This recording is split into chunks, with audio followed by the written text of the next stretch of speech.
Welcome, family, to Scriptoria Inspirations. Press your way right on in. Press your way right on in. In the upcoming week, we're still discussing the legendary women and their many works within the Bible and challenges that they faced and how they overcame, with the prayers that it encouraged many women that watch and view this channel.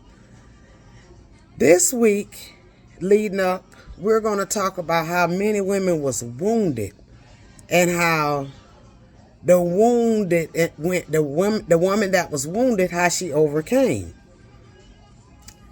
It's 1,189 chapters in the Bible, but only a handful are set before the fall.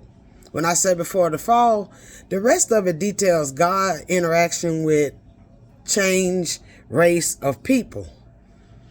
Now, when sin entered into the world, upon reading in the Bible, when sin entered into the world, it resulted in inversion and perversion of everything God had intended for us.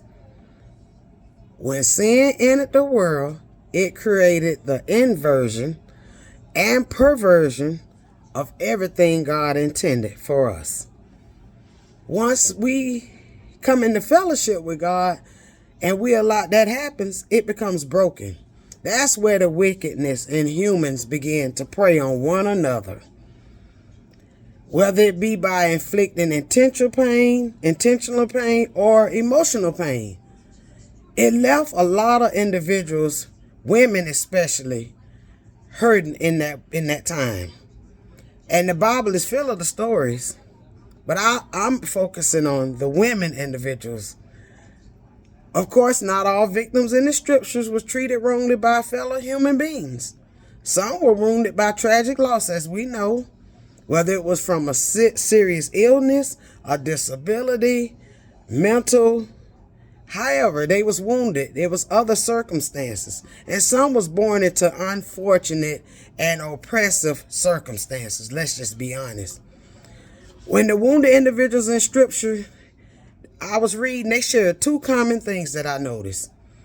Comfort they received from God's Spirit and the opportunity they had to witness His work firsthand. It bears repeating itself. I noticed two things in Scripture that they all shared in common. Comfort they received from God's Spirit and the opportunity they had to witness His work firsthand. Let's be clear about this here.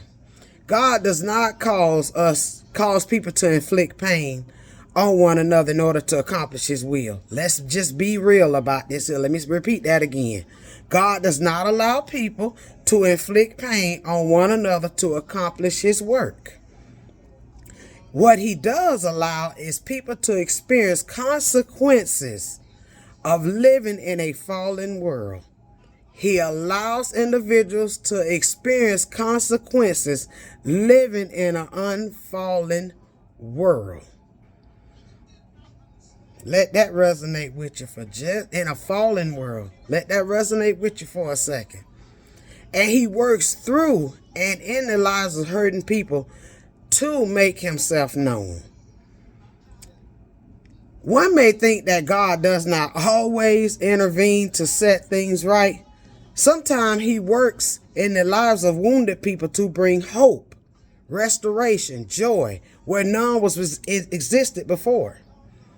He works in the wake of awful and cruel and victorious acts, hard acts, to inspire righteous people to take action. He does that as well.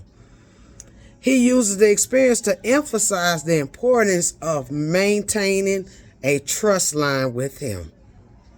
He uses those experiences to emphasize the importance of maintaining a faithful relationship to Him. From Scriptoria Inspirations. Hey, you all stay tuned. I'm excited.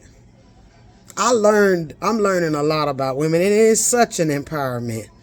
And as we go into this week focusing on primarily the wounded women, you're going to notice it's so much relation into what we're experiencing today.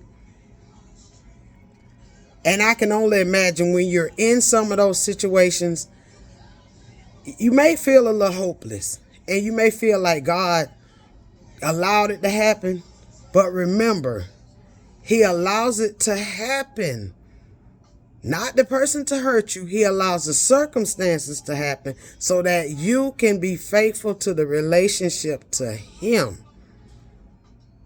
He does not cause individuals to inflict pain upon you. It's the situation. From Scriptorial Inspirations, I love each and every one of you all with the love of Christ. Remember each day to press your way, press your way. I'll see you all in the next video, where we will look at four women whose lives was touched by violence and tragedy. 4 women. If you could think of the 4 women I'm going to discuss, comment below.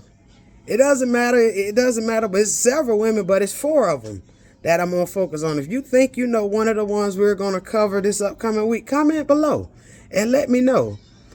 I'm telling you, these stories going to offer you clues as to how God might work and can work in and through the lives of those who are wounded. I love you all, and I'll see you in the next video.